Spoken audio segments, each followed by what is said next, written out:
The Dave Hooker Show. A presentation of Off the Hook Sports. Objective insight, expertise, top guests. Available on YouTube, Apple, Spotify, and the Off the Hook Sports app. Download now for free. Also available on offthehooksports.com. I compute and obey. Now, the Dave Hooker. Ready.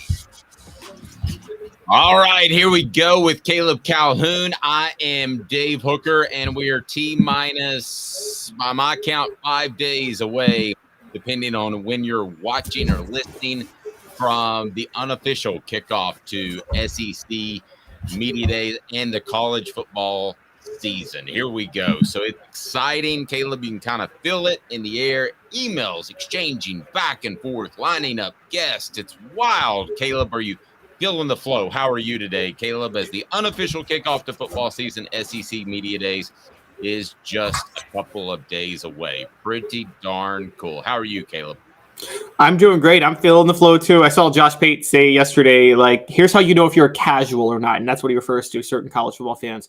You're a casual if you think this is the offseason. It ain't no offseason. That's absolutely right. I agree completely. Let's start off with a question, because we got a lot to get to on the program, but something that I wanted to weigh in on, because this all kind of just happened over the course of the past 24 hours. I want to remind you that on the program today, it's the SEC Network takeover for Tennessee. So we'll talk about the most memorable games in Tennessee football, basketball, and athletics over the past year. And I'm going to put a caveat in there because I know what everybody's going to say first. You can't say that first. Also, Butch Jones on the hot seat. He lives on the hot seat. That's the way he rolls. It's time to get that $26,000 a year gig at the University of Alabama again. I'm sure he's open to that. He's made enough money where he should be just fine. Also, why Butch Jones wasn't the worst hire at the time of his hiring. And Tennessee, Alabama, Tennessee, Georgia, two of the most meaningful games in all of college football. So we've got a lot to get to, including predictions of 10 wins for Tennessee, which everybody is all over the place. I wrote a column about that. We got people saying 10 wins. We got people saying number 19. We've got just all across the board. I don't think anybody knows what to think about Tennessee. And I think that a lot of people felt like they missed the bandwagon and they missed the lead story of all of college football last year with Tennessee, because they thought they would be about an 8-win team at best. And what does Tennessee do? They win 10 in the regular season, 11 overall. So I think there are people that feel left out, and they are, as media members and national analysts, that don't know nearly as much about their individual teams as individual reporters like Caleb and me. No knock against them. There's too many programs to keep track of. But they're just all over the place, Caleb, as far as optimistic and pessimistic predictions. Some people think Josh Heupel's a flash in the pan. Tennessee got lucky with Jalen Hyatt. If you're looking from afar, got lucky with Jalen Hyatt, a special talent. It's more about the guys they had than the system. On the flip side, and I think that you agree with, Heupel's a pretty special coach. This is a special offense, and it's getting better. But as far as a national media member, and I've been in that position before, it's tough to keep tabs on every single program under your purveyance. And I think that Tennessee is one of the most unknown programs among national media members as far as what they'll do this season in the nation, bar none. I think it's right up there with, I don't know what to think about these cats. Do you kind of get that feeling? Because every prediction I see is one extreme or the other. I haven't seen anybody say 9 wins, which would be right down the middle, right? Yeah, I agree. And I'm with you. I give them a break because I've kind of been in the national media forum too. And you and I are trying to cover a little more SEC, and we have been this summer. And we're even learning just doing that. It's so much harder to do that and get things accurate when you're not on a day-to-day basis covering in the weeds of one program. And I don't think people understand how it's we talk about the workload of college football coaches. Guys, the workload of college football national media is insane, because you're talking at least every SEC and Big Ten team, and then quite a few other top 25 caliber teams. You're talking like 45 to 50 teams that they have to keep an in-depth eye on at all times, particularly in the off season. That's a lot of work. And I don't think people realize that. I agree. And then you've got Phil Steele in particularly, and I'm not knocking Phil Steele. I think he does want. I was a Phil Steele fan before Phil Steele's parents were Phil Steele's fans. I mean, I liked Phil Steele like 25 years ago. Okay, so I'm not knocking him, but he's been on Knoxville media and he said they'll rival Georgia. And then he has them number 19 in his poll, which would equate to 3 or 4 losses. And then now he has them predicted for 10 wins. So I don't think Phil Steele knows. I don't think a lot of other national media know. And I mean, to some extent, we don't know. But I feel like we have I'll just be honest with you, a pretty darn good grasp of what Tennessee's going to do this year. As a matter of fact, I go into this season, I don't know if this is good or bad for Tennessee fans, with more confidence of my prediction of success or lack thereof than really any year maybe since I've covered Tennessee football.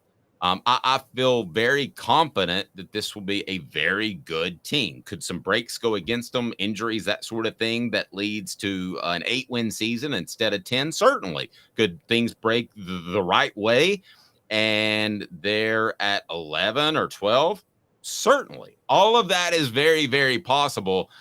But I feel confident that they're going to be very good again this year, whereas there's some national media that doesn't seem so sure. So it is the takeover day on the SEC network, which Tennessee will be featured in a ton of games over the past year. They do this for every SEC team. So it started at midnight. If you were up watching it at midnight, God bless you. You're a huge Tennessee fan, and I'll send you an off the hook t-shirt. How about that? But first, we're going to get to today's tough question, which has to deal with that very thing, and that's the Tennessee takeover. It's brought to you today by Zen Sports. Today's tough question.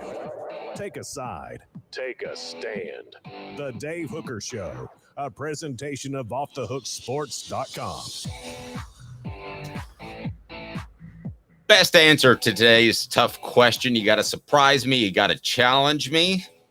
We'll get a t-shirt, an Off the Hook Sports t-shirt. You'll love it. It says Hooker right across the front. Maybe a little bit more relevant last year when that was a quarterback, but still, Milton was copyrighted.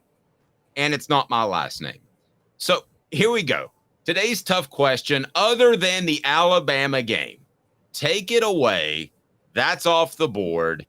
What was the most, do you want to go meaningful or memorable games of the past athletic fiscal year, brought to you by Zen Sports? I'll tell you more about them in just a second. You pick it. You pick the word, and I'll follow your lead, sir. I'm going to give you a crazy one that people don't think about, but we talked about it right after it happened. I think the Pittsburgh game is really what got Tennessee football going last year. I think that overtime. Okay, so are we going meaningful or memorable? Meaningful. Okay. Meaningful, I'm with you. But I'm going to go in another direction on memorable. So let's go meaningful. The most meaningful moment last year. I love your pick of Pitt. Go ahead and fill out on the message board the most meaningful moment of last year, other than the Alabama game. Caleb, roll. Yeah. So the reason the Pittsburgh game, it reminds me of, and we've listened to a lot of our Celebrate 98 stuff, and one of the things that stands out a lot was the win over Florida really got them going. That was more significant than even the Florida State win. And the reason was it kind of gave the confidence they needed. I think that win over Pitt really opened the eyes of Tennessee fans and Tennessee players of, oh, we just beat Pitt. Yes, we should have beaten them by more. Yes, it was an overtime win and an ugly game, but that was a top 25 road win. And you got Florida coming to town next week with the new head coach. You get to go visit LSU at noon with the new head coach. That those chips are falling where they may, and you should easily take advantage of those. So Pitt, I think, was their toughest mental hurdle. And once they got past Pitt, they realized a 5-0 start was on the table. And then once they got to 5-0, they had all the confidence they needed for that Alabama game, and which is why they pulled off that upset. So I think Pitt really set the dominoes in motion for them. Okay, let me set you up for another one.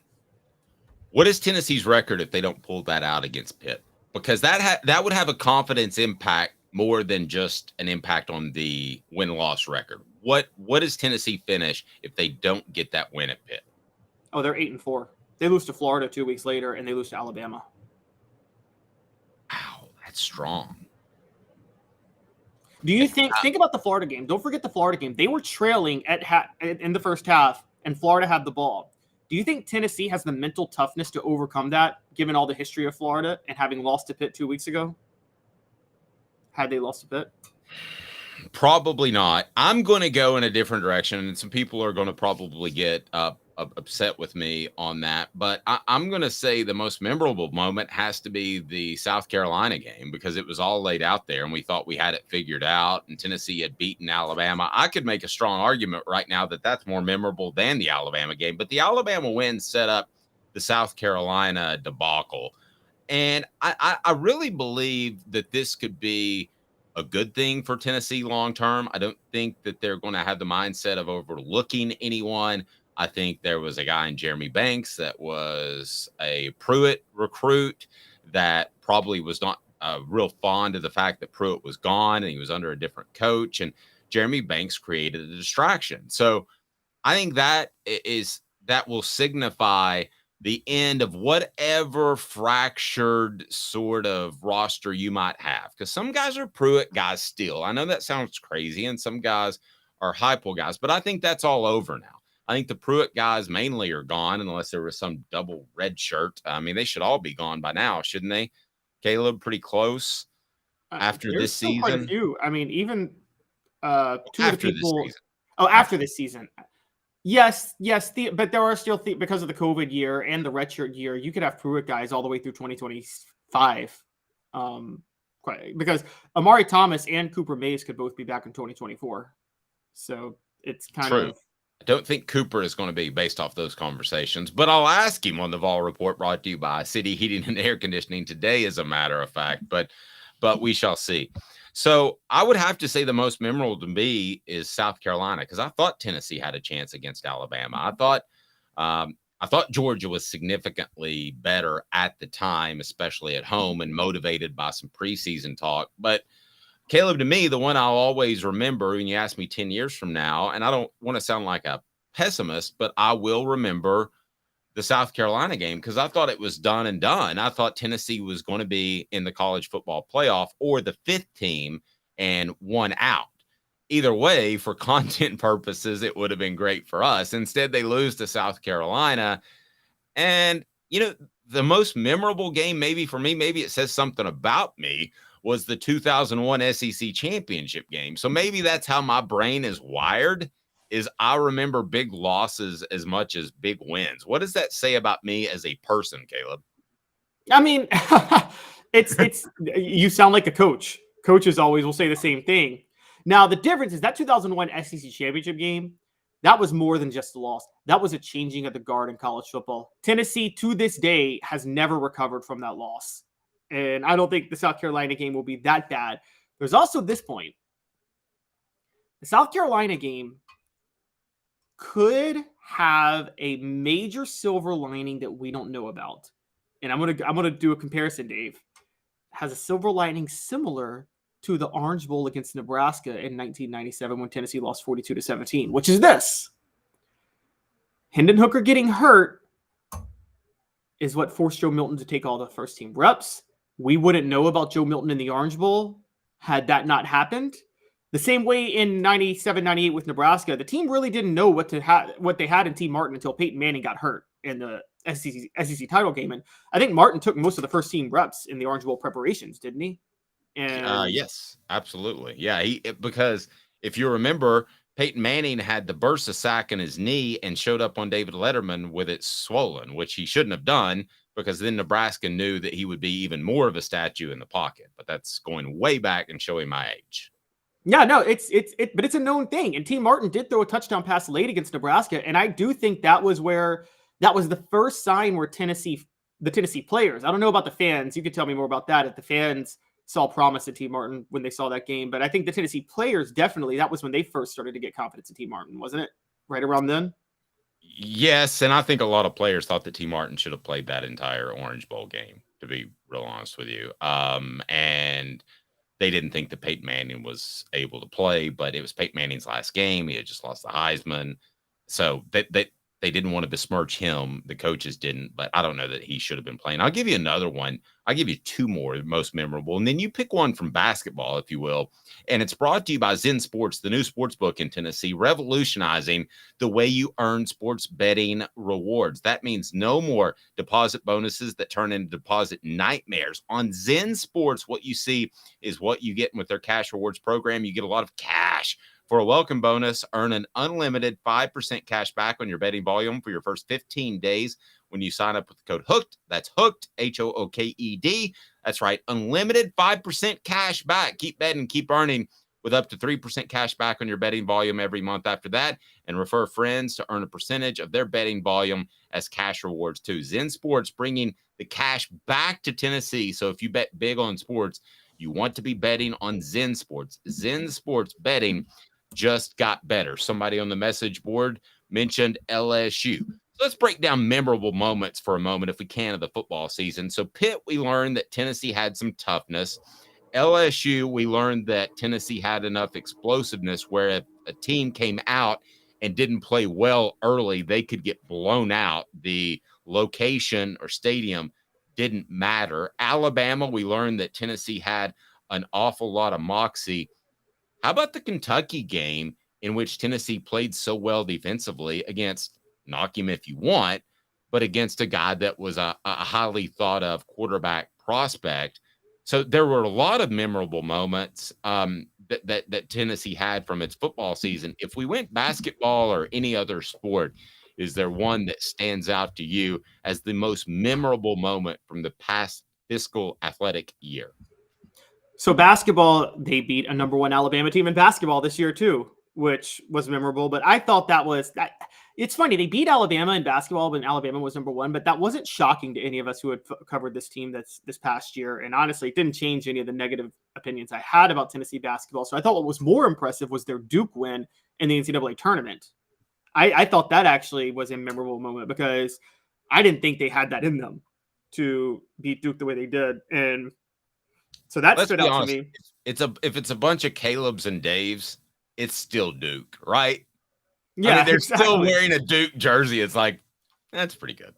Well, and Tennessee at Thompson Bowling Arena was so good this year. You had faith in Rick Barnes at Thompson Bowling Arena. You don't have faith in Rick Barnes against teams that are evenly matched with him in the NCAA tournament because his track record is horrible in those situations. So beating Duke really stood out. I'll also say in baseball, and here's a big one, and this was shown at 1:30 this morning. Don't forget that 17-1 win over Vanderbilt early this year. The sweep of Vanderbilt is what turned the baseball program around and got them rolling to go to the College World Series. Because if you remember, right before that sweep of Vanderbilt, they had been swept by Arkansas. They had lost 2 of 3 to Florida, and they had lost 2 of 3 to LSU the previous 3 weekends. And then they're playing the number 2 ranked Commodores, and they sweep them.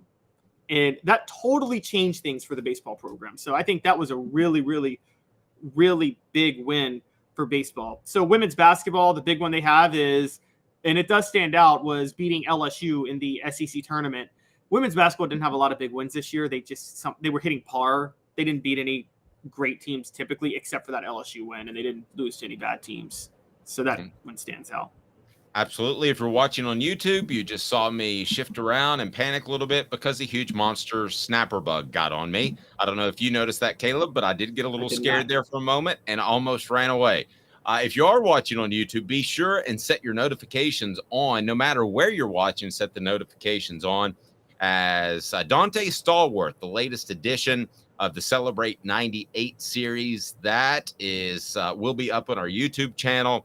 Also, Jacob Warren will be up today, and we're looking for Cooper Mays. And then Cozy Coleman, who is a pretty good offensive lineman, will be part of the Celebrate 98 series, and that's brought to you by Tennessee Cider Company. Go to tncidercompany.com, use the promo code HAT, that's HAT, and you will get some free swag with any purchase of your chosen cider, and you can get it delivered almost anywhere in the United States of America. So that is pretty awesome. All right, Butch Jones. On the list of hot seat coaches, the former Tennessee head coach has been in Arkansas State after his internship under Nick Saban. Apparently, that didn't help much. There are some other SEC coaches and other known names on this list that I want to get to. But my, oh my, Butch Jones, what happened in the end to his career? Because it appears to be going downhill to the point of he's going to be a career assistant. He's gotten his now what? Fourth shot at being a head coach. Most significant was at Tennessee, and now he's at Arkansas State where he could get fired. Your thoughts on Butch Jones? Was he an even worse coach than we thought, or is it a bad situation at Arkansas State? I think he's a worse coach than we thought. I think let's break down Butch Jones' success for a minute, because I have to be fair to Butch Jones real quick.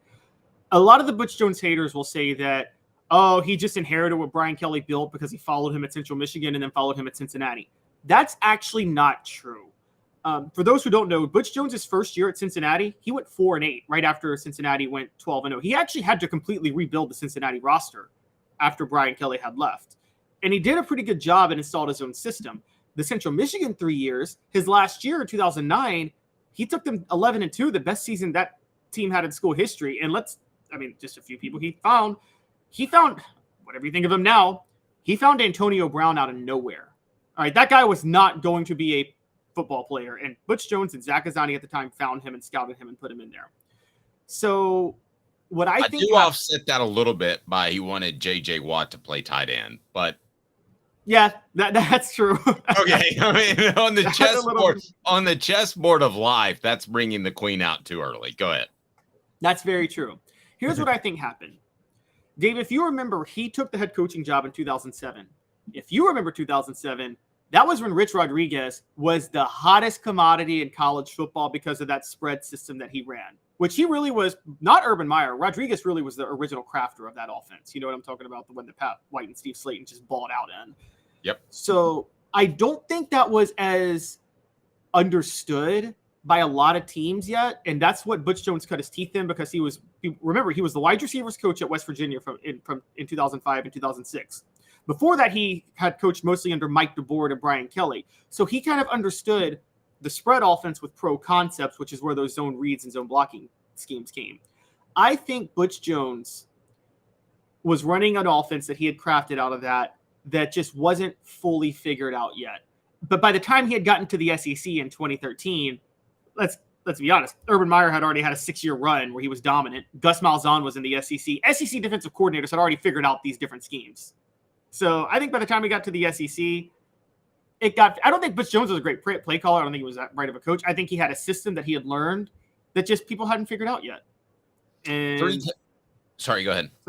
And so I think that he's a bad evaluator of talent, bad with player development, not as good a recruiter as we thought, and also as the least common sense of any coach I've ever seen on the sideline. He just happened to copy a system that was already successful. And on our message board, a good line by Rocky Top Tom, Butch Jones knows as much about football as my left foot knows about space exploration. So we're going to name Tom's left foot Elon Musk from now on. So with the coaches that have ties to the SEC and a couple currently in the SEC that are on the hot seat, who are most likely to get fired? And I want to include Butch Jones in that list. And it's brought to you by Andy Mason. AndyMasonRealEstate.com. He will change the way you view real estate. Why? Because he has the best service and the best prices in the biz. AndyMasonRealEstate.com. About to give him a call as I've got a real estate move to make. AndyMasonRealEstate.com. Support our sponsors, guys. I've known Andy for, 25 years, and he will take care of you, and you will be very pleased, and you'll never go to another realtor again. Andy Mason, realestate.com. All the info is there. So other guys on this list, Caleb, are interesting. Eli Drinkwitz, which you know that I'm not high on, and then you have Jimbo Fisher. Let's start with Drinkwitz. Am I the only one that it just feels like he's just kind of holding on for dear life, a la a Butch Jones towards the end? It just doesn't feel like that he's going to be a long-term success at Missouri. And I guess this year, would tell the tale, but I don't see Eli before we get to Jimbo Fisher being a long-term answer. But if you're a Tennessee fan, you should want him to stay there as long as humanly possible. I think Eli Drinkwitz is able to sell their very, very, very close. Because remember, I mean, this team was very close to 10 wins last year. And so I think that that's probably where Eli Drinkwitz is selling, is that he's giving this idea that they're close to turning the corner. You see what I'm saying? And so I feel like Butch Jones when the East was down. Yes, a great but see, Butch Jones in 2015 went 9-4 when the East was down and barely lost all 4 games.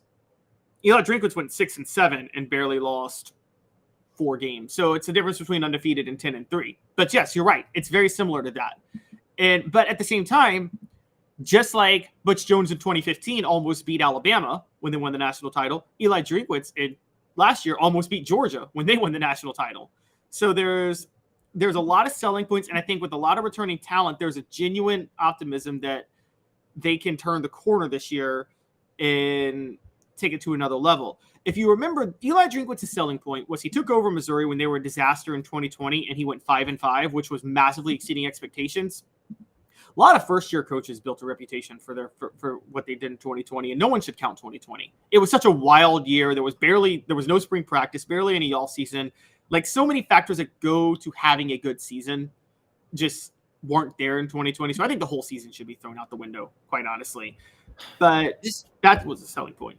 This sounds insane, Caleb, but I'm going to say it. I'd almost rather be a Missouri football fan than a Texas A&M fan short term, because I think that Jimbo Fisher hangs on, and with Bobby Petrino, they have a semblance of organization that they didn't have on offense before, and that Jimbo Fisher is able to squeeze 2 more years out of that contract. I don't think he'll be fired at the end of this year. I think that at the end of 2024, things get really dicey if they don't improve. But at least with Missouri, here's the way I predict it. Eli Drinkwitz is going to be horrible this year. They're going to be horrible this year. They were 6-7 last year, and they're going to fire him and make a clean break. Now, A&M, I know long-term has more facilities and more resources and all that. So, but short-term, I think I'd almost rather be a Missouri fan than be an A&M fan that's stuck with Jimbo Fisher because of an absurd contract. I got to be honest with you. I disagree, because I think Missouri is every time Caleb starts a sentence with "I got to be honest," it's always, "No, Dave, you're wrong." So Missouri is going to start 5-0 this year. That's my prediction. I made that prediction for a while, because they have South Dakota, Middle Tennessee, Kansas State, Memphis, and Vanderbilt. Kansas State's the only toss-up game of those, and they got them at Columbia.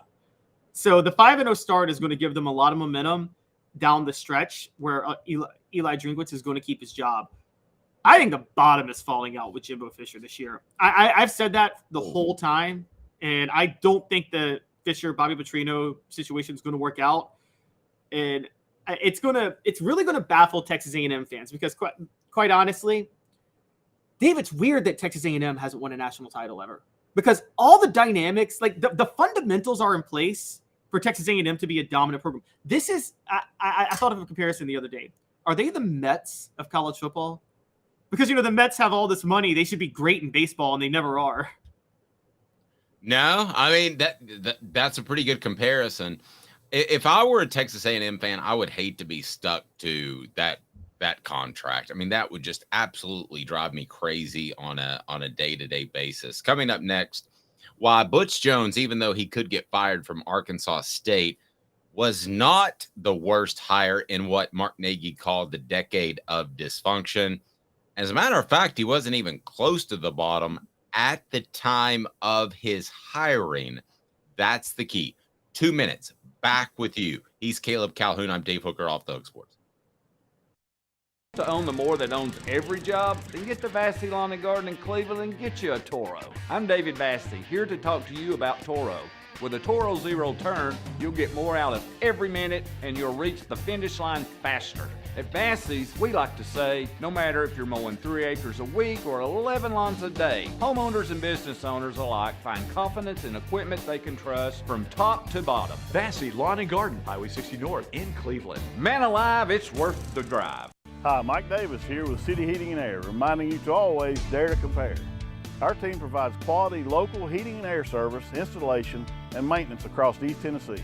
We use only the best equipment like American Standard heating and air conditioning for your residential, new construction, or commercial needs. Honesty, dependability, and customer satisfaction have been the cornerstones of our business since 1961. City Heat and Air. Dare to compare.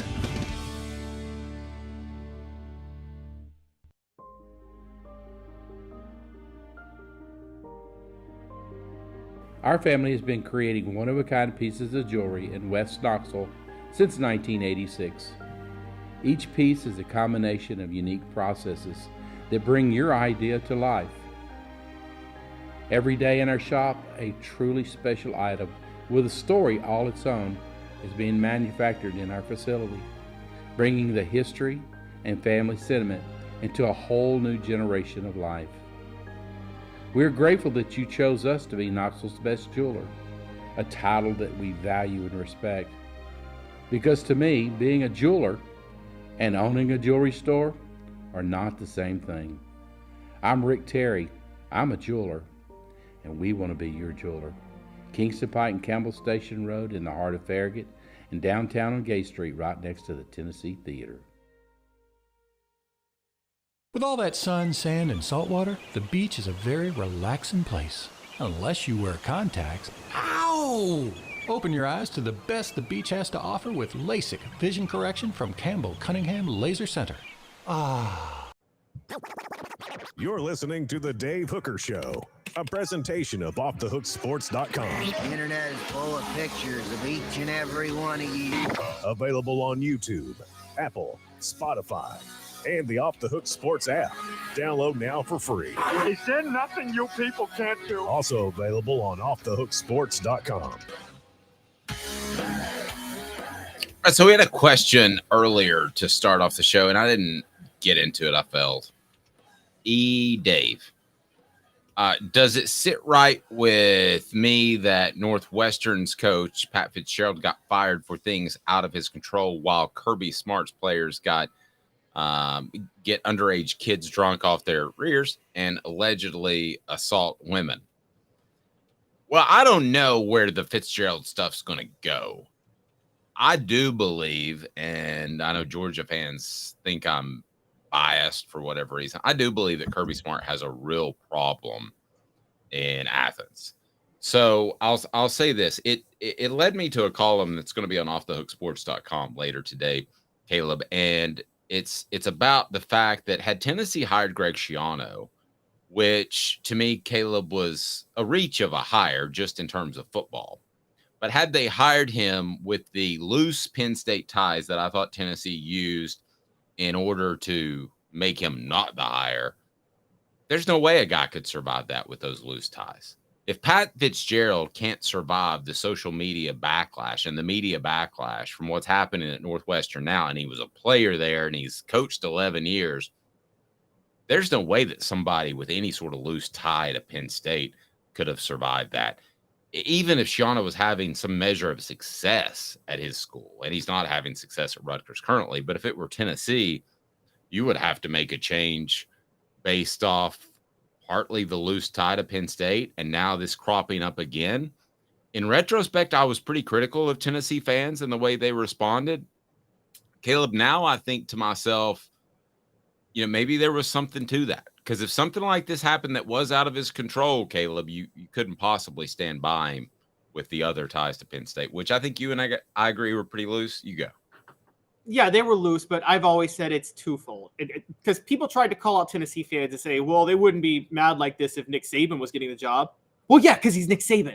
Okay, the question becomes, do the moral issues of whatever they may be outweigh your success on the field? And sorry, guys, success on the field matters. So Greg Schiano, if he had won 2 national titles at Rutgers and had a successful NFL tenure, I think Tennessee fans wouldn't have cared, nor should they have.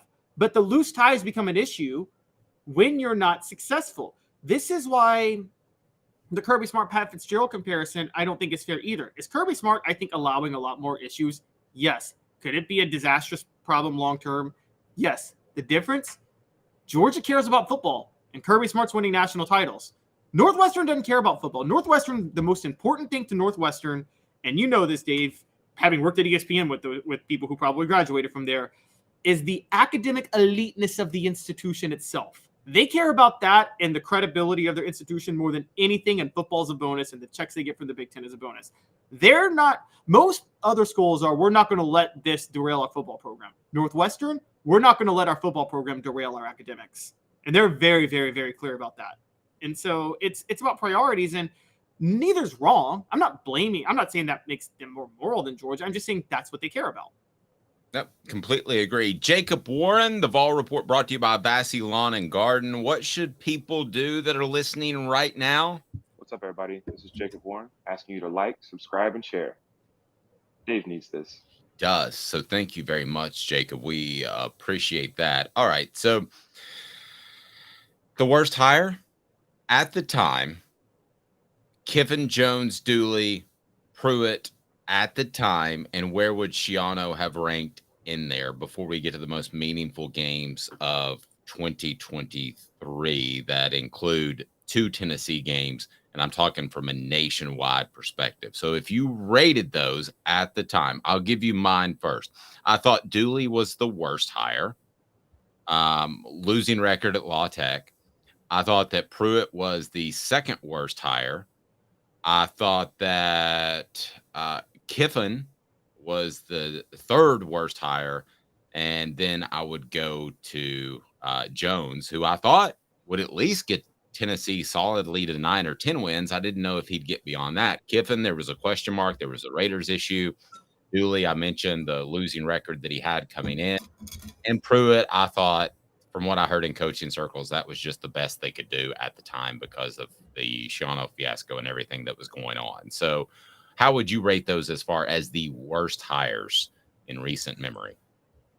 So you have me debating with myself between, because I'm with you on 1 and 4. Butch Jones. Now, by the way, for people don't who debate are yourself on YouTube. That'll get us kicked off.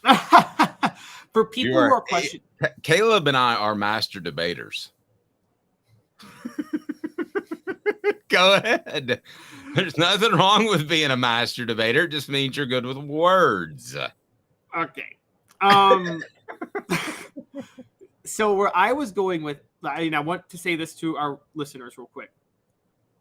The quality of a hire and the quality of the coach are not the same thing.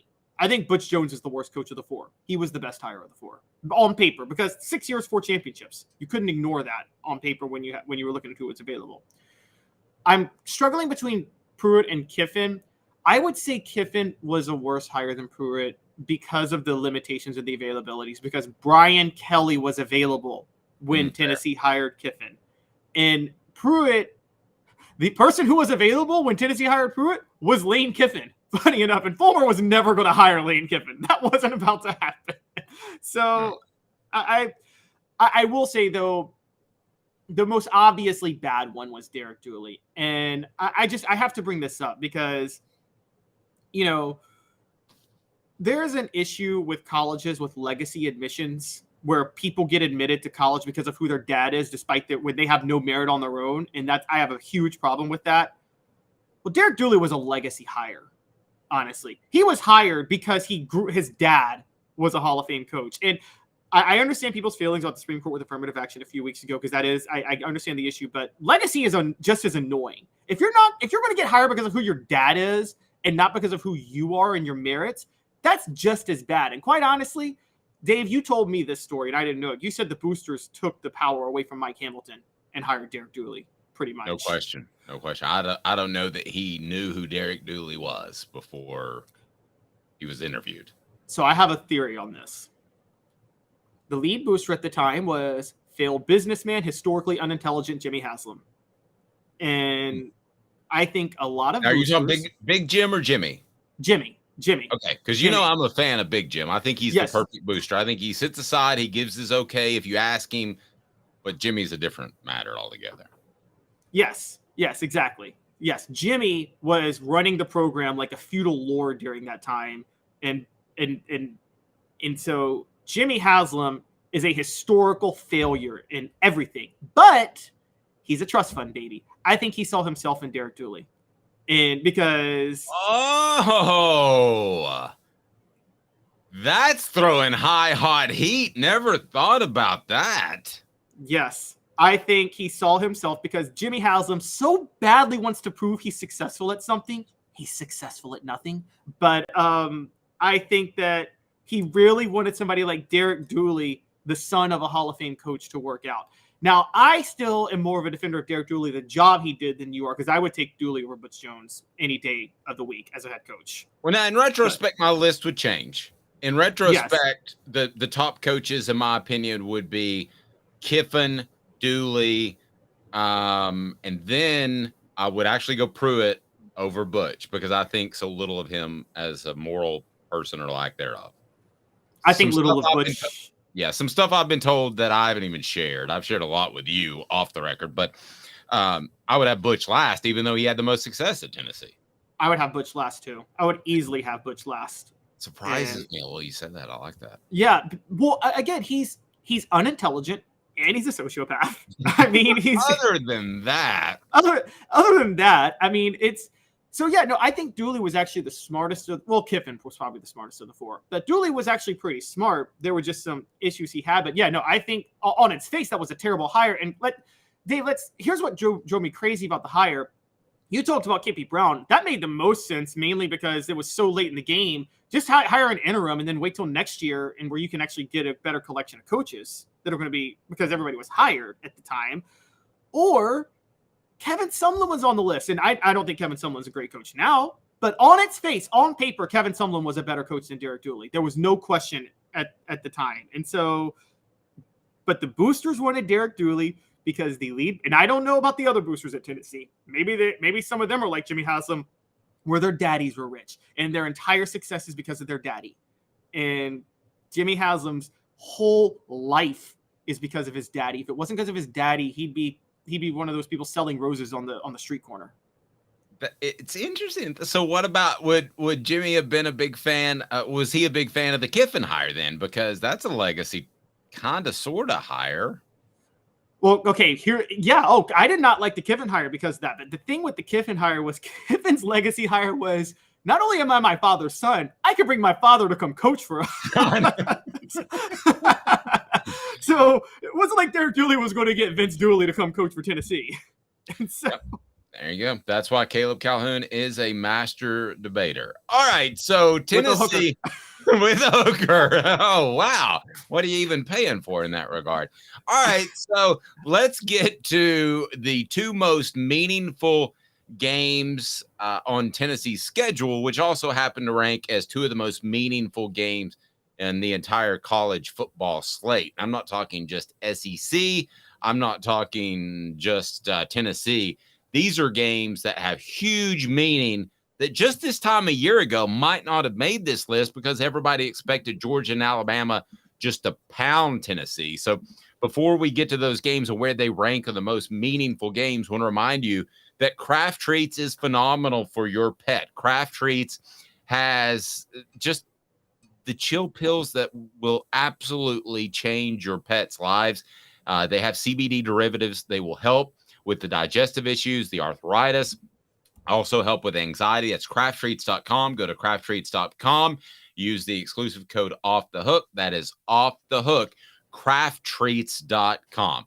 So I'm going to go out on a limb and say the two most meaningful games are Alabama and Georgia on Tennessee's schedule that make this list. Where do they rank among the most meaningful games in all of college football? And my goodness, I would hate to put together this list because going back to the national perspective discussion we had, you're going to leave a bunch of people off. But where do these two games rank?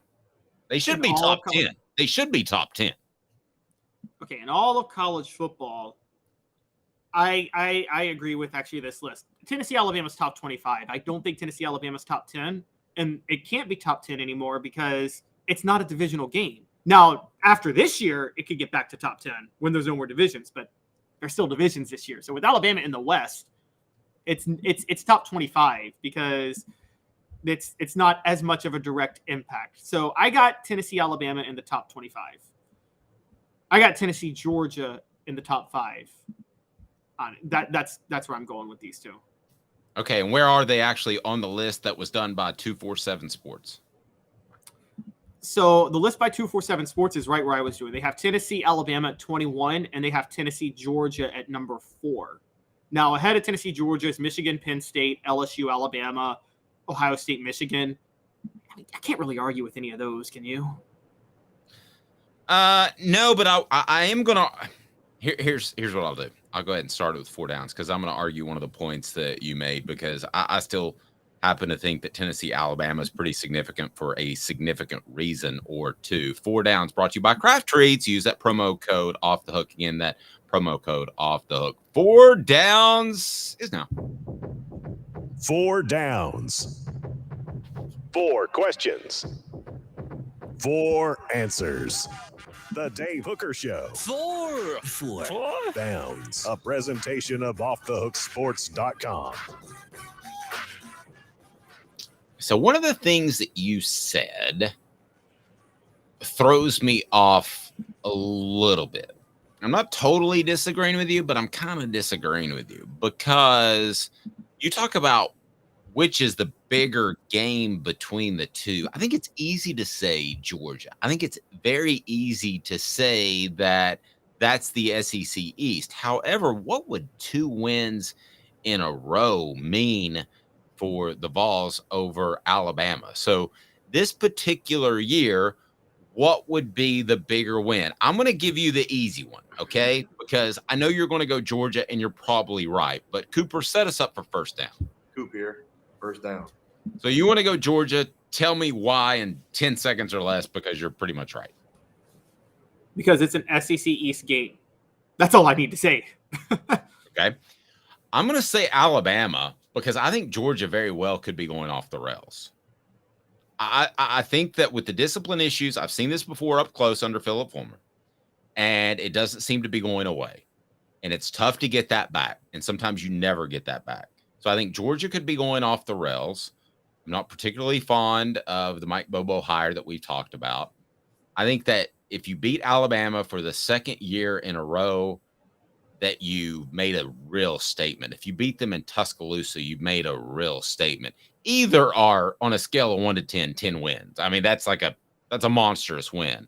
So I'm not at all saying that the Georgia win wouldn't be huge. It absolutely would be. And it's at home, and you would probably have the goalpost back in the river, in the Tennessee River and all that. And that's great and well and good. And I appreciate all that. But to beat Alabama after their run, you might be part of the reason that Nick Saban says, I'm not sure I want to do this any longer.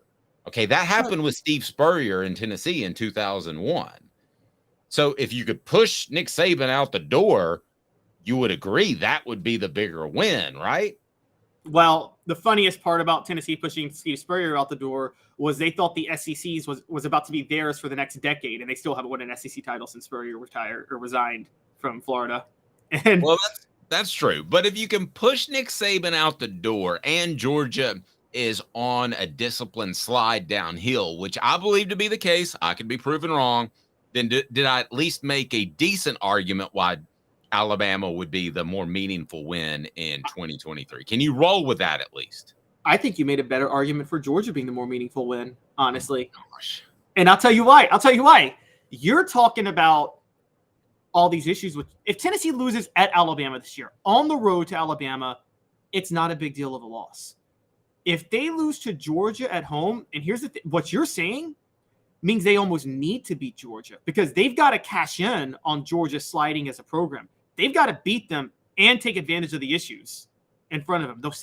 So the same way I said last year, Tennessee has to beat LSU in Florida. I said they had to because you're not going to get a better opportunity to beat LSU in Florida than in 2022. And they took advantage of those. And based on what you're saying, Dave, if Georgia's sliding, well, Tennessee needs to push them further down. And the way to push them down is to beat them. Okay, fair. Twisted my argument. I'll give you that. Second down. What down is it, Coop? Cooper Mays here. Second down. Thank you, Coop. The bigger rival right now, aside from what game they want to win, has Georgia supplanted Alabama short term as the biggest rival between the two because Tennessee has now beaten Alabama and Georgia appears by many to be the next dominant dynasty in college sports? No, Bigger because rival Tennessee, right now. funny enough, I would say no, only because Tennessee Georgia is not really a rival yet. Tennessee's got to be competitive to make it a rival. And right now it's Georgia and then Tennessee. And here's a crazy, but I will say this, if you care about history and historical perspective, there's one reason to care more about the Georgia game, which is Alabama's so far ahead of the rest of the SEC when it comes to history, that doesn't matter.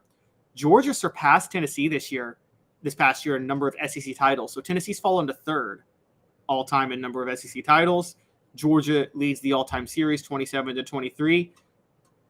See, Tennessee could care about leading the all-time series with Georgia. They're never going to catch Alabama in yours or my lifetime in terms of all-time series or SEC titles or national titles. But they can catch Georgia. And so I think that's where it's a big deal. Fair enough. Well, I plan to live to 100, so there's that. All right. What down is it, Cooper? Tennessee center Cooper Mays here. Third down. All right. Which game is Tennessee more likely to win? Alabama. Alabama and Georgia.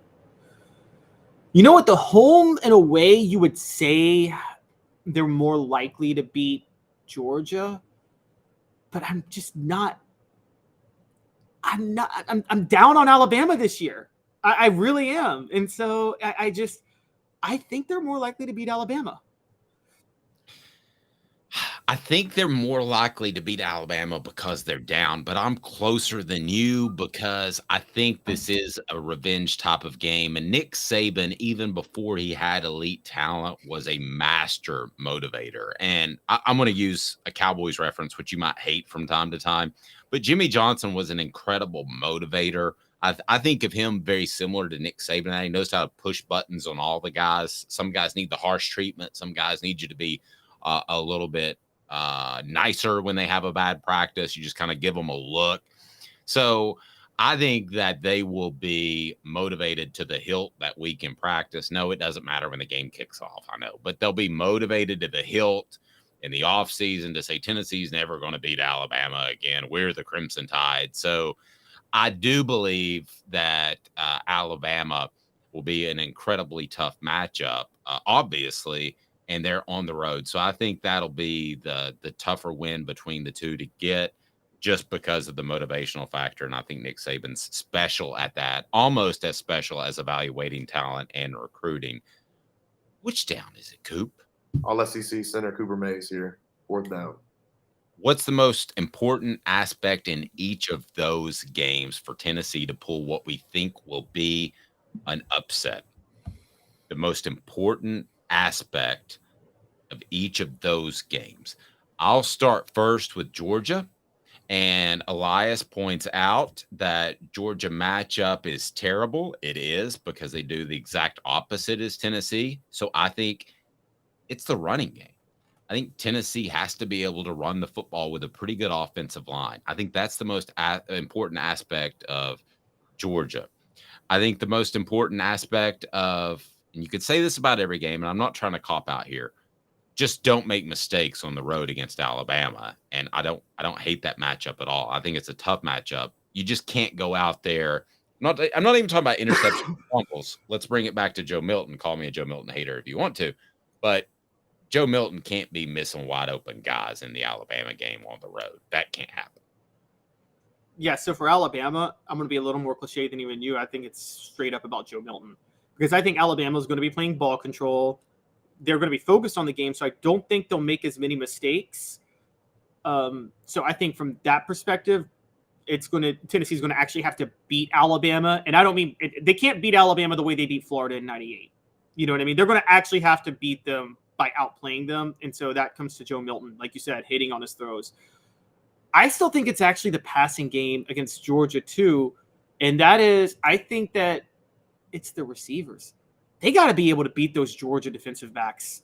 And last year it was raining. Cedric Tillman they were trying to force it to Tillman when he had a hurt ankle, kind of messed things up a little bit. But the real exposure was the problem was Tennessee's receivers. Georgia put their cornerbacks on them one-on-one, man, and just stuck with them down the sidelines. So I think that the biggest key in that game is it's actually just one question: who's going to win the speed matchups? The foot races, Georgia's cornerbacks or Tennessee's receivers? That's fair.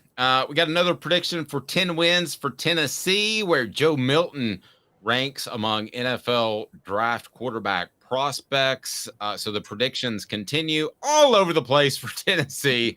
Needless to say, as people don't know if Tennessee's for real or if Tennessee's a flash in the pan. I'm telling you, media members I talk to both on and off the show they're uncertain. They're uncertain, which I think is very interesting after what Tennessee did last year. It's not like they were a James Franklin Vanderbilt team that beat a bunch of no names. They beat an Alabama and they beat a Florida. So I'm unsure as to why people are uncertain, but we'll address that. More predictions. And Joe Milton gets a little bit of love, but not too much. In 2 minutes, Off the Hook Sports with Caleb Calhoun. I'm Dave Hooker. Family has been creating jewelry since 1986, each piece unique with a story all its own. I'm Rick Terry with Rick Terry Jewelry Designs. I'm a jeweler, and I want to be your jeweler. We're grateful that you chose us to be Knoxville's best jeweler. My family and staff look forward to serving you. So please come see us. Kingston Pike and Campbell Station Road in the heart of Farragut and downtown on Gay Street, right next to the Tennessee Theater. Hi, Mike Davis here with City Heating and Air, reminding you to always dare to compare.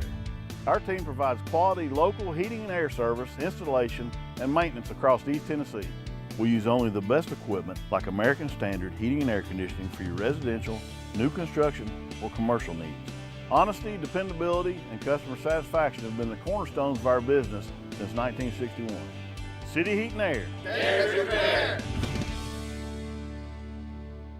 With all that sun, sand, and salt water, the beach is a very relaxing place. Unless you wear contacts. Ow! Open your eyes to the best the beach has to offer with LASIK vision correction from Campbell Cunningham Laser Center. Do you want to own the more that owns every job? Then get to Vassy Lawn and Garden in Cleveland and get you a Toro. I'm David Vassy, here to talk to you about Toro. With a Toro Zero Turn, you'll get more out of every minute and you'll reach the finish line faster. At Vassy's, we like to say, no matter if you're mowing 3 acres a week or 11 lawns a day, homeowners and business owners alike find confidence in equipment they can trust from top to bottom. Vassy Lawn and Garden, Highway 60 North in Cleveland. Man alive, it's worth the drive. These mountains hold and defend a spirit far better than moonshine. A drink that holds flavor, that becomes necessity. A hard cider made and relished by folk who are as hearty as they are legend. A refreshment that can only be found in one place. With a taste that makes you say, give me 3 bottles of the good stuff. Tennessee Cider Company, where necessity can be found. Objective coverage. Hey, that's new. If we get caught, we're going to jail. The Dave Hooker Show, a presentation of Off the Hook Sports. YouTube, Apple, Spotify, and the free Off the Hook Sports app. I'm going to need to see some identification. Back to Dave Hooker. Have you watched the Dante Stallworth Celebrate 98 yet, Caleb? I have not. That is on my list of agenda and things to do today. It's because it was just last night. I won't hold it against you. But it's pretty good. He played Peter Warrick. And an interesting side note of that, Celebrate 98 brought to you by Tennessee Cider Company, tncidercompany.com. Use a promo code HAT and get free swag with any purchase. You can order that cider from almost anywhere in the country. So he and Leonard Scott were mimicking Peter Warrick and Lavernius Coles before the national championship game. And Dante shared that, and he hadn't, I don't think he said this publicly, but he shared this with us. He thought Tennessee was in big time trouble because he and Leonard Scott were destroying the secondary during practice leading up to it. And as it turns out, the reason, Dante Stallworth was faster and more athletic than Peter Warrick, and Leonard Scott was probably faster, maybe not as good as hands as Lavernius Coles. But they really thought, the receiver group thought, that Tennessee's defensive backs were in trouble. And an interesting story where Dwayne Goodrich came up to Fred White after the first series and said, hey, Peter Warrick's not as fast as Dante Stallworth. Did you know that? There it goes. Pretty. I mean, Dante Stallworth had a more successful NFL career than Peter Warrick, and Peerless Price also had a more successful career than Peter Warwick. And there's they do the SI articles all the time. For the national champion, they would do every year. And they had one for Tennessee, the whole feature SI issue on Tennessee in 98. And there's a whole section dedicated to all the talk Peter Warwick was getting before the game and how much Peerless Price just totally outshined him in the game. And it just wasn't even a question that one was. I'm for people who don't know, I'm a Peerless Price homer. I love Peerless Price. He's my favorite receiver to ever play for UT, and I honestly think he's the best receiver to ever play for Tennessee. Yes, I said that. But whoa, that's strong. Yes, we might have you on that Celebrate 98 edition, so you can tell him that. I'm sure he'd love to hear that. A guy named Peerless probably likes to hear compliments. Oh, yeah. Well, look, Peerless Price's stats weren't what Joey Kinson, Marcus Nash's, and even Robert Meacham's in 2006 were. He also played in a totally different offense with T. Martin throwing him the ball. He didn't have Peyton Manning throwing him the ball. No disrespect to T. Martin, but the offense was different with T. Martin than it was with Peyton Manning. If I would have told you leading up to that game that Peter Warwick was the third best receiver at best behind Dante Stallworth and Peerless Price, before that game, you would have called me crazy. I guarantee you would have. You're right, and you could almost say fourth best because Cedric Wilson might have been better than Peter Warwick too. I mean, yep. It's it's not a crazy thought. I thought Florida State was overrated heading into that game. I didn't think Peter Warwick was overrated, but I guess that will be a lesson learned. All right, let's get to Phil Steele, who I said I love. He predicts 10 wins for the Vols. Joe Milton named the number 6 quarterback prospect in the upcoming NFL draft. To me, 9.5 wins is the over-under. That's my personal, not that it should be and it won't. It'll probably be 8.5 by Vegas. But if Tennessee doesn't win 10 wins and doesn't win 10 games and just wins 9, to me, that would be a bit of a disappointment considering what they have coming back. Phil Steele takes a national look at this, and he's had Tennessee at number 19 in the polls, which I don't understand. But 10 wins for Tennessee. What do you make of Steele's prediction? How doable? Your thoughts? Phil Steele is ground zero for just how all over the place predictions are for Tennessee this year. I mean, it just totally is. So we talked about Phil Steele last week, and he had Tennessee ranked number 19 nationally. This week, in an interview, we find out that he's projecting them to go 10-2, and that they're the only team, or to win 10 games, and that they're the only team in the East that can challenge Georgia. Well, if they can challenge Georgia, they'd be higher than 19. Then we're seeing among draft-eligible quarterbacks, Joe Milton is all the way down at 6 on his list. I got news for you. And I said this the other day. If Tennessee really wants to be able to challenge Georgia, Joe Milton probably has to be in the top 4 or top 3. I mean, the guys that are ahead of him are Riley Leonard, Quinn Ewers, and Bo Nix. Joe Milton's got to prove himself to be a better draft prospect than all 3 of those guys if Tennessee is going to challenge Georgia this year in the SEC East or win double-digit games. So I think 9.5 is the perfect benchmark. Because the reason 9.5 is the perfect benchmark is you assume Alabama and Georgia losses, and then the 9.5 comes where does Tennessee lose a third game or not? Do they lose an upset game somewhere where they get caught, which is the difference between 9-3 or 10-2? And so do they lose a game they shouldn't lose, or do they beat Alabama and Georgia? That's where you get. So 9.5 is the easy set up mark for Tennessee this year. And I think you're right. If they don't go over that, it is a failure. They need to go 10-2. If for any reason, and I talked about this last week, this is Josh Heupel's I got to prove I'm not Gus Malzahn year. He's got to prove that he can sustain what he did last year. And that can be more difficult than you think. No, totally agree. So would you have Tennessee, if you're doing the predictions, and we'll get to our official predictions, would you feel confident enough to have Tennessee at 10 wins? Are you surprised that a guy like Phil Steele does have Tennessee at 10 wins? No, because I think you can be a little low on Tennessee and then a little high on the hospitality of their schedule. If you're low on Kentucky, Missouri, and Virginia and all these other teams, you can see 10-2. I remember the first Phil Steele magazine I ever bought was 2002 when he had Tennessee #1 that year. Tennessee was predicted to win the SEC. Dave, you remember they were number 5. It was after their 11-2 top 5 finish, Citrus Bowl win over Michigan.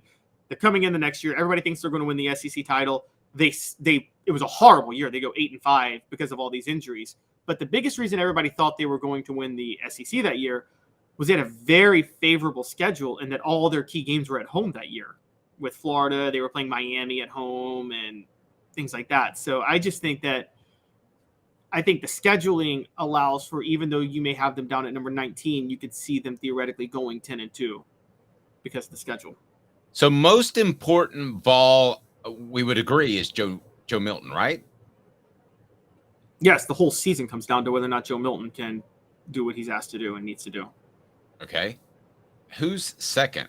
Brought to you by City Heating and Air Conditioning. City Heat and Air, over 50 years of experience. Integrity matters. You might not need a whole new unit. You might just need some coolant, or you might just need, I don't know, a part instead of spending thousands of dollars on a new unit. If you do need a new unit, know that you'll be taken care of. The City Heating and Air Conditioning, cityheatandair.com. Second most important player for Tennessee this season is somebody cheated a little bit on the message board and said the entire offensive line. Can't do that. Can't do a group. Can't do that. So I don't want to give the game away because I'm going to be doing a ranking. When fall camp starts, I'll be doing all these rankings, most important players, breakout players, dark horse falls. That's all coming. But I will tell you, my guy that I'm watching, and this is going to be a shocker for you, Dave, Wesley Walker. That is interesting that you would pick him. You know, he has experience over a Gabe Judy Lawley, or you would pick him over some guys that I think are more athletic at the corner position. Wesley Walker, of course, is a safety.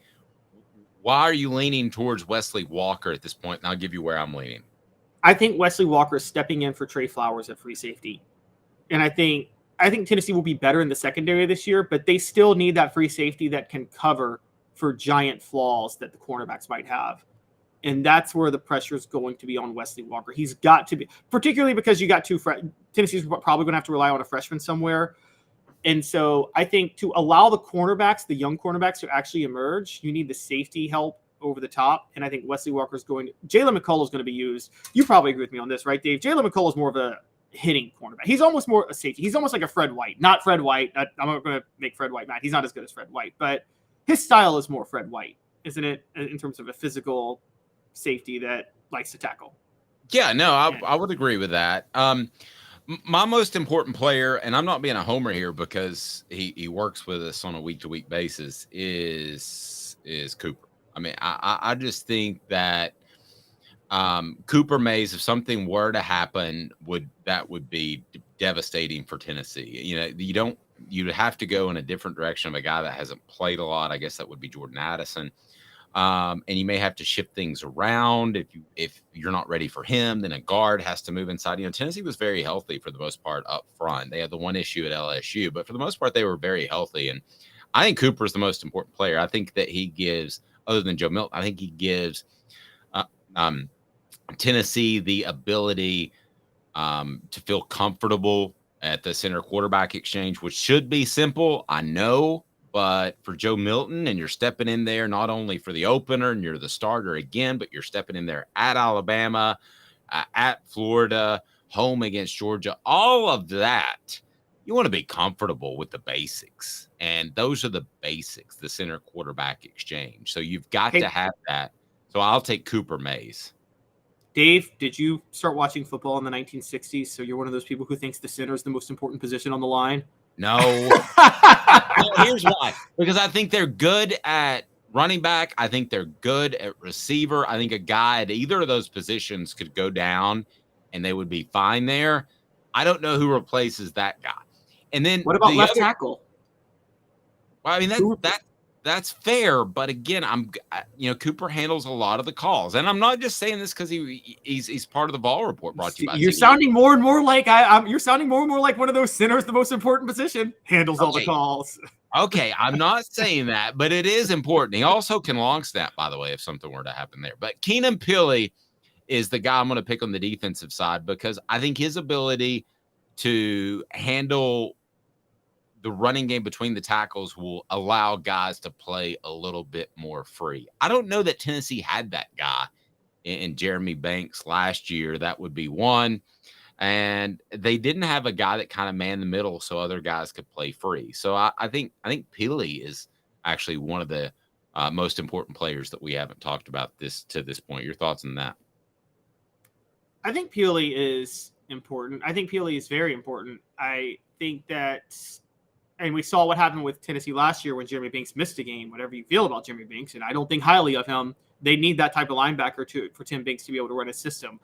Where I think things could be a little more crucial this year, though, I think you can make that position a little less necessary, though, if your secondary improves. And also, if Amari Thomas emerges into a star at defensive tackle. Because I think Tennessee had solid play at defensive tackle last year. But you agree, right, Dave? They didn't have a star. They didn't have a game changer that blew up plays on the defensive line last year. No, and I don't think they're going to have one this year. And maybe I'm jumping to conclusions. I think they're going to have a bunch of very good interior defensive linemen. I don't think they're going to have a great one. I know Amari Thomas is going to go to SEC Media Days. That tells you something that they think he's done a pretty good job. But Peely would give Beasley the ability to play a little bit more free. I kind of thought of Beasley last year the way I do Peely this year as an in the box type of linebacker. I now think Beasley has more athletic ability. So whereas I thought that Beasley last year would be the guy that keeps everything in front of him. He's not giving up the big runs so that Banks is able to flow free sideline to sideline. It didn't really shake out like that. Banks didn't live up to his billing, in my opinion. I'm not blaming Beasley, but I think Peely has the ability to play the run, to be very good in that regard, and Beasley can play more free. I thought Beasley last year was more athletic than I did before the season. You? No, I actually didn't, but that's, to be fair, you got to remember, I had been covering them since 2019, and Beasley was started out as a safety when he went to Tennessee. So yep. I kind of knew about his athleticism. Yep, I thought he was very good. He surprised me a little bit. Portions of the program brought to you by Campbell Cunningham, Taylor, and Hahn. Mentioned Off the Hook Sports. When you contact Campbell Cunningham, Taylor, and Hahn, you'll love them because they did my LASIK. Look, I can see near and far. It's fantastic. They also do cataract surgery, and Campbell Cunningham, Taylor, and Hahn has a local vision centers to you that are very local. Their doctors care about you as well, which you don't have oftentimes in the medical field altogether. Trust me. But there you go. Campbell, Cunningham, Taylor, and Hahn. We're with you each and every day live. Get those notifications on. You've got to subscribe, and you've got to have the notifications on because Dante Stallworth's going to drop today. We're going to have Jacob Warren will drop today. So we've got a lot going on. He's Caleb Calhoun. I'm Dave Hooker. This is Off the Hook.